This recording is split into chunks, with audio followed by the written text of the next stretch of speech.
Field marshal Syed Asim Munir पारां national police academy जो दौरो, घरू वज़ीर ऐं ॿिया अमलदार दौरे दौरान फील्ड मार्शल सां गॾु हुआ। ISPR मूजिबि फील्ड मार्शल खे पुलिस जे चुस्त दस्ते गार्ड ऑफ ऑनर पेश कयो। फील्ड मार्शल शहीदनि जी यादगार ते हाज़िरी भरे ऐं गुल रखिया। फील्ड मार्शल जो चवणु आहे त जदीद पुलिसिंग सां बहितर नतीजा हासिल करे सघजनि था। दहशतगर्दी ख़िलाफ़ पुलिस जो किरदारु साराहियो। तालीम खां सवाइ को बि मुआशरो तरक़ी नथो करे सघे। तालीम खे हथी ॾियण में निजी शोबे जो अहम किरदारु आहे। सिंध हुकूमत जो तालीम जे शोबे में ख़ासि ध्यानु आहे। मयारी निसाब ज़रिए क़ौमी यकजहती खे हथी ॾिनी पई वञे।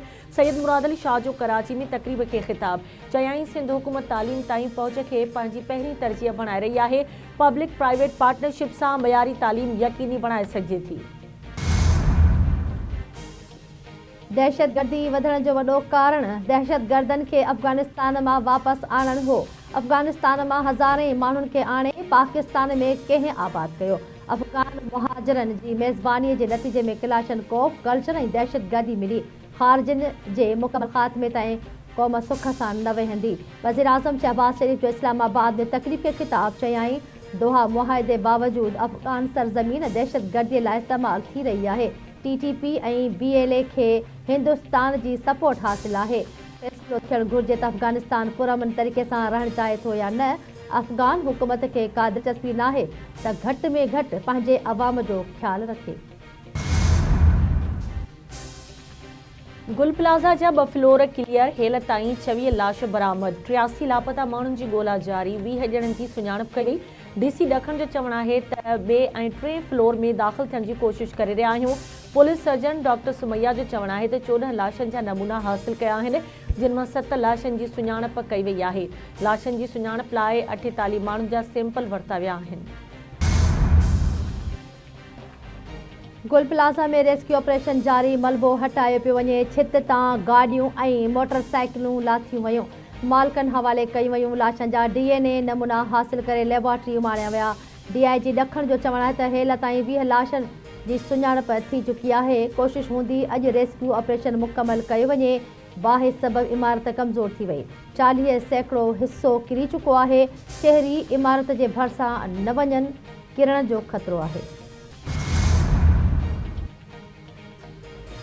गुल प्लाज़ा में रेस्क्यू ऑपरेशन हली रहियो आहे। लाश कढिया पिया वञनि। गुम थियल माण्हुनि जा वारिस DNA ॾियनि त जीअं सुञाणप थी सघे। जेके लाश सुञाणप जे क़ाबिल न आहिनि, उन्हनि जी सुञाणप DNA ज़रिए कई पई वञे। रांदीकनि जा दुकान, इलेक्ट्रॉनिक आइटम्स हुआ, उन्हनि शयुनि में बैटरीज़ हूंदियूं आहिनि। सीनियर वज़ीर शर्जिल इनाम मेमण जूं निजी TV सां ॻाल्हियूं चयाईं, वॾे वज़ीर जेका कमेटी जोड़ी आहे उहा हिक हिक शइ खे ॾिसंदी। जांच में जेके बि शयूं साम्हूं ईंदियूं उहे सभिनी खे ॿुधायूं वेंदियूं। हुकूमत अवाम जी बहितरी लाइ फ़ैसिला कंदी आहे। पूरे मुल्क जे 90 सैकड़ो इमारतुनि में फायर अलार्म ऐं एग्ज़िट नाहे। गुल प्लाज़ा सान्हे बाबति जांच कमेटी जो इजलास अॼु थी रहियो आहे। जांच कमेटी जो सरबराह कमिश्नर कराची इजलास जी सदारत कंदो। जांच कमेटी जे इजलास में जमा थियल डेटा जो तफ़सीली जाइज़ो वरितो वेंदो। वॾे वज़ीर गुज़िरियल ॾींहुं जांच कमेटी जोड़ी हुई। वज़ीर आज़म वर्ल्ड इकनॉमिक फोरम जे सालियानी कॉन्फ्रेंस में शिरकत लाइ स्विट्ज़रलैंड रवानो। नायब वज़ीर आज़म इसहाक डार, आहद चीमा, अता तारड़ ऐं तारिक फातमी भी वज़ीर आज़म सां गॾु आहिनि। वज़ीर आज़म शहबाज शरीफ़ जे दौरे दौरान अहम सफ़ारती इक़्तिसादी मसरूफ़ियतूं हूंदियूं। वज़ीर आज़म मुख़्तलिफ़ मुल्कनि जे सरबराहनि ऐं आलमी तंज़ीमुनि जे अॻुवाणनि सां मुलाक़ातूं कंदो। कराची कलाकोट बेनज़ीर यूनिवर्सिटी वेझो फायरिंग, हिक औरत मारिजी वई। फायरिंग सबबि मारिजी वियल औरत जी सुञाणप रज़िया तौरु कई वई। लाश अस्पताल मुंतक़िल कयो वियो।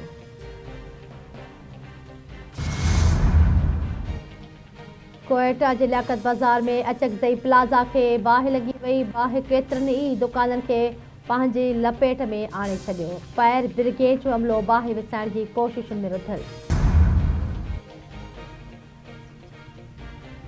ऐं सिंध समेत मुल्क जे मुख़्तलिफ़ शहरनि में कोहीड़ो, ट्रैफ़िक मुतासिर, सर्द ऐं ख़ुश्क हवा जे करे राति ऐं सुबुह जे वक़्तु कोहीड़ो थिए थो।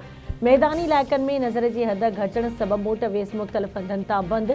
कोहीड़े सबबि सकर, रोहिड़ी, शिकारपुर, दादू, लाड़काणो ऐं ॿिया इलाइक़ा मुतासिर। मौसमियात खाते मूजिबि पंजाब ऐं ख़ैबर पख्तूनख्वा जे मुख़्तलिफ़ शहरनि में कोहीड़ो, ट्रैफ़िक खे रोकियो वियो। गाॾियुनि जे ड्राइवरनि खे एहतियात करणु ऐं फोग लाइट्स जे इस्तेमाल जी हिदायत कई वई।